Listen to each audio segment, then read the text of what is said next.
ഇപ്പോൾ ചെന്തരുണി വനത്തിനുള്ളിലാണ് ഞങ്ങൾ. ഇവിടെ പകല് പോലും ആനിമൽസിൻ്റെ ശല്യം വളരെ കൂടുതലാണ്, പ്രത്യേകിച്ച് പുലിയുടെ. കുറച്ച് വീട്ടുകാരൊക്കെ ഇവിടെ താമസിക്കുന്നുമുണ്ട് കേട്ടോ. ഇവിടെ ചെറിയ ഒരു ദേവാലയം കാണാം.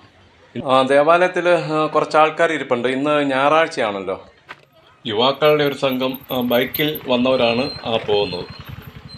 ഇപ്പോൾ ഞങ്ങളീ പോകുന്നത് റോസ് മല കാണുവാൻ വേണ്ടിയാണ്. ഇനി ഇവിടുന്ന് ഒരു 2-3 കിലോമീറ്റർ നടന്ന് കയറിയെങ്കിൽ മാത്രമേ ഉള്ളൂ നമുക്ക് റോസ് മലയിൽ എത്താൻ പറ്റത്തുള്ളൂ.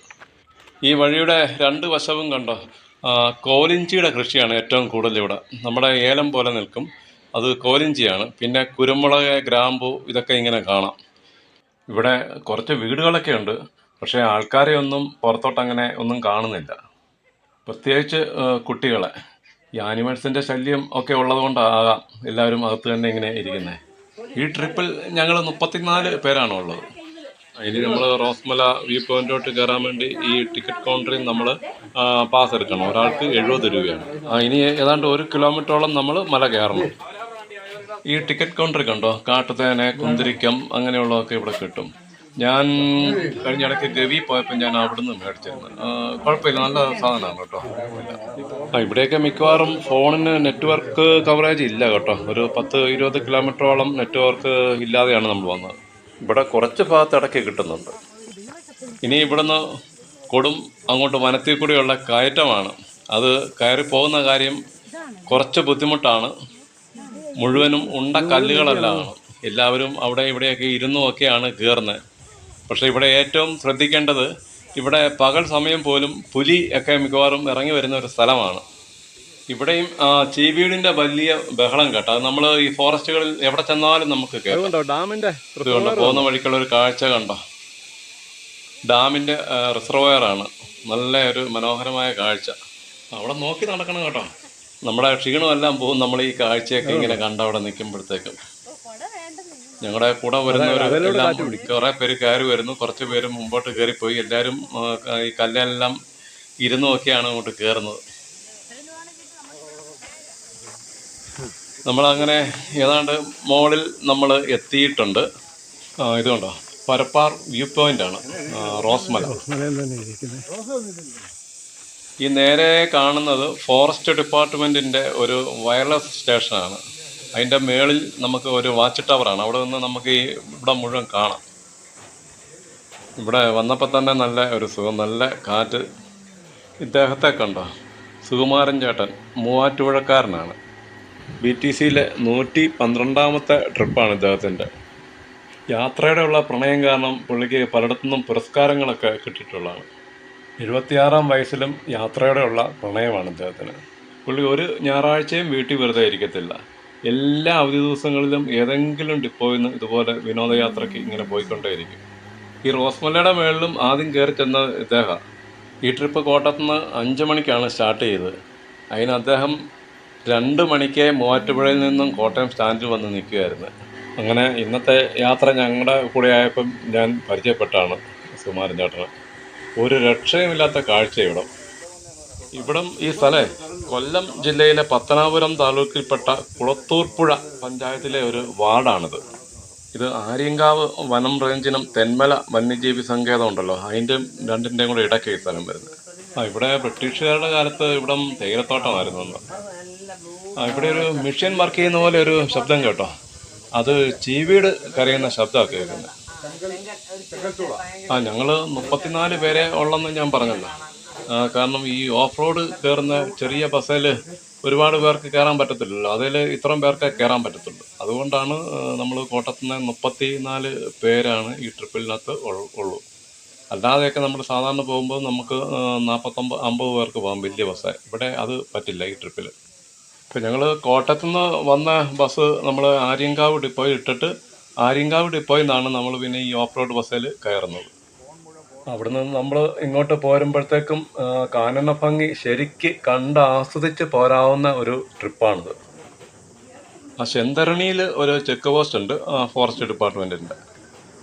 ഫോറസ്റ്റിൽ കൂടി ഓഫ് റോഡിലുള്ള പോക്ക് നമുക്ക് ഒരിക്കലും മറക്കാൻ പറ്റാത്തൊരു അനുഭവം അത്.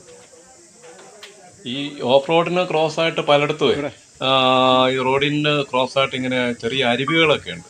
അതിൻ്റെ അത്രയൊക്കെ ഇറങ്ങിയാണ് ഈ ബസ് പോന്നുകൊണ്ടിരിക്കുന്നത്.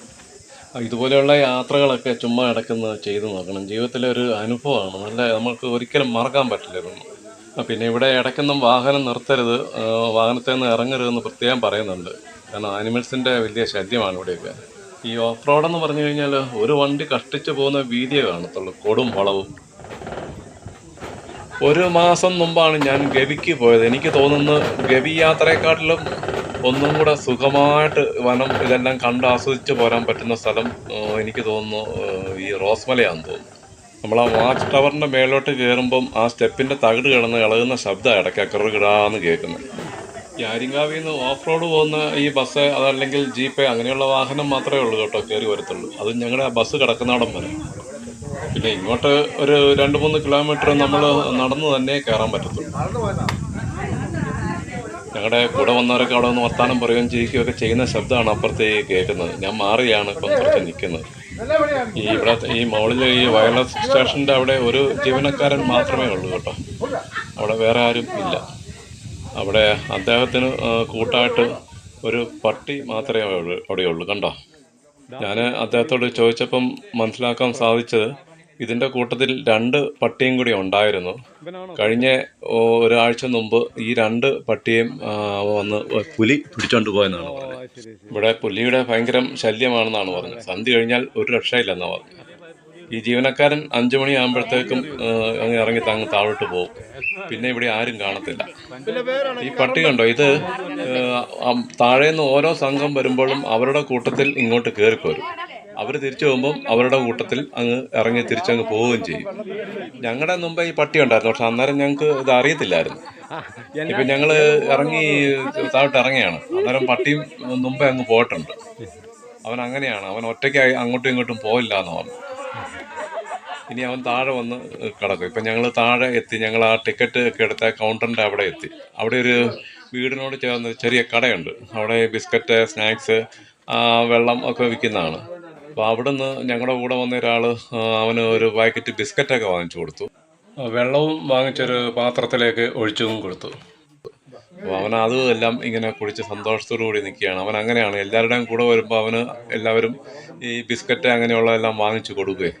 അപ്പം അതിനുവേണ്ടി അവന് ഓരോ ട്രിപ്പിൽ ആൾ വരുമ്പോഴും അവൻ മേലോട്ടും താഴോട്ടും ഇങ്ങനെ വരും. അതാണ് അവൻ്റെ ജോലി. അവന് പേടിയാന്ന് തോന്നുന്നു, കൂടെയുള്ള 2നെയും പുലി പിടിച്ചോണ്ട് പോയത് കൊണ്ട്. ഇവിടം വരെയാണ് സാധാരണ ഇവൻ വരത്തുള്ളെന്ന് പറഞ്ഞു. ഇനി ഇവിടുന്ന് 1 കിലോമീറ്റർ നടന്നെങ്കിലേ ഉള്ളൂ ഞങ്ങളുടെ ബസ് കിടക്കുന്ന അങ്ങോട്ട് എത്തത്തുള്ളൂ. പക്ഷെ അവൻ ഞങ്ങളുടെ കൂട്ടത്തിൽ അങ്ങോട്ടും നടന്നു വരികയാണ്. ഈ ബിസ്ക്കറ്റും ഒക്കെ കൊടുത്തുകൊണ്ടായിരിക്കാം. ഇനിയിപ്പം ആരും ഇന്നിനി ഇങ്ങോട്ട് വരുമെന്ന് തോന്നുന്നില്ല. ഇപ്പം വൈകുന്നേരമൊക്കെ ആകാറായി. അതുകൊണ്ട് ഇനി അവൻ മേലോട്ട് കയറത്തില്ലായിരിക്കും. ഈ താഴെ എവിടെയെങ്കിലുമൊക്കെ കിടക്കും. ദൂരെ കാണുന്ന കണ്ടോ, അവിടെ എവിടെയൊക്കെ ഇങ്ങനെ വീടുകളൊക്കെ ഉണ്ട്. അതിൻ്റെ മേൽവശമാണ് കാണുന്നത്. ഇവിടെയുള്ള പിള്ളേർക്കൊക്കെ ഒന്ന് പഠിക്കാൻ പോകാനും ഇവിടെയുള്ളവർക്കൊക്കെ ഒന്ന് ജോലിക്കൊക്കെ പോകണമെങ്കിലും ഒക്കെ വളരെ ബുദ്ധിമുട്ടാണ്. രാവിലെ ഇവിടെ നിന്ന് ആര്യങ്കാവിലേക്ക് ഒരു ബസ് കൊണ്ട് സർവീസ് നടത്തുന്നുണ്ടെന്നാണ് അതിന് പോയാൽ പറ്റത്തുള്ളൂ. പോകുന്ന വഴിയിലെല്ലാം എപ്പോഴും കാട്ടുമൃഗങ്ങളെല്ലാം എപ്പോഴും ശല്യമുള്ള കൊടും വനത്തിൽ കൂടെ വേണം പോകാനും എല്ലാം. ഇവിടെ സന്ധ്യ കഴിഞ്ഞാലൊന്നും ആരും പുറത്തോട്ടൊന്നും ഇറങ്ങത്തില്ല. ഇപ്പോൾ വരുന്ന വഴിക്ക് ചെറിയ 1-2 ക്ഷേത്രങ്ങളും ഒക്കെ ഞാൻ കണ്ടായിരുന്നു. ഒരു ചെറിയൊരു കടയും കണ്ട്. നമ്മുടെ ഏതാണ്ട് ഗവി പോലെ തന്നെ. എനിക്ക് തോന്നുന്നു ഗവിയെക്കാട്ടിലും ഒന്നും കൂടെ ബുദ്ധിമുട്ടായിരിക്കും ഇവിടുത്തെ ജീവിതം. ഓഫ് റോഡ് യാത്രയായതുകൊണ്ട് നമുക്ക് ബസ്സിൽ നിന്നും ഒന്നിൻ്റെയും വീഡിയോ ഒന്നും എടുക്കാൻ പറ്റത്തില്ല. ഒരു രക്ഷയോ, ചാടിയാണ് പോരുന്നത്. ഞങ്ങൾ നടന്നു വരുമ്പം ഞങ്ങളെക്കാട്ടിലും മുമ്പ് ഞങ്ങളുടെ ബസ് കിടക്കുന്നതിന് അടുത്തായിട്ട് ഈ പട്ടി വന്ന് കിടപ്പുണ്ട് ഞങ്ങളെയും നോക്കി. അവനിങ്ങനെ നോക്കി നിൽക്കുക. ഇനിയിപ്പം ഞങ്ങളെ യാത്ര ആക്കിയിട്ട് അവൻ ഇവിടെ എവിടെയെങ്കിലും ഉള്ള ഏതെങ്കിലും വീട്ടിൽ അവിടെ വന്ന് നിൽക്കുമായിരിക്കും. അവൻ മേലോട്ട് ഇനി കയറി പോകാൻ സാധ്യതയില്ല. ഇവനിങ്ങനെ ഞങ്ങൾ ബസ്സിൽ കയറുന്നെന്ന് നോക്കി കിടക്കുകയാണ്. ഇവിടേക്ക് അവർ റബ്ബറെല്ലാം കൃഷി ചെയ്തിട്ടുണ്ട്. അതിൻ്റെ ഇടയ്ക്കെല്ലാം കോലിഞ്ചി, ഗ്രാമ്പു അങ്ങനെയെല്ലാം നിൽപ്പുണ്ട്. നമുക്ക് ഒരിക്കലും ചിന്തിക്കാൻ പോലും പറ്റത്തില്ല ഇവരുടെ ഒരു ജീവിതം. ഒരു സന്ധ്യ കഴിഞ്ഞാൽ പുറത്തോട്ട് പോലും ഇറങ്ങാൻ പറ്റില്ല. എല്ലായിടത്തും പുലിയും ആനയും വലിയ ശല്യങ്ങളാണ്. കൃഷിയെല്ലാം നശിപ്പിച്ച് അവിടെ ഇട്ടിരിക്കുന്നത് നമുക്ക് കാണാമായിരുന്നു. ഇതൊക്കെ കാണുമ്പോഴാണ് നമ്മളൊക്കെ സ്വർഗത്താണ് ജീവിക്കുന്നതെന്ന് തോന്നുന്നത്. ഞങ്ങളും ഈ കാഴ്ചകളെല്ലാം കണ്ട് തിരികെ മടങ്ങുകയാണ്.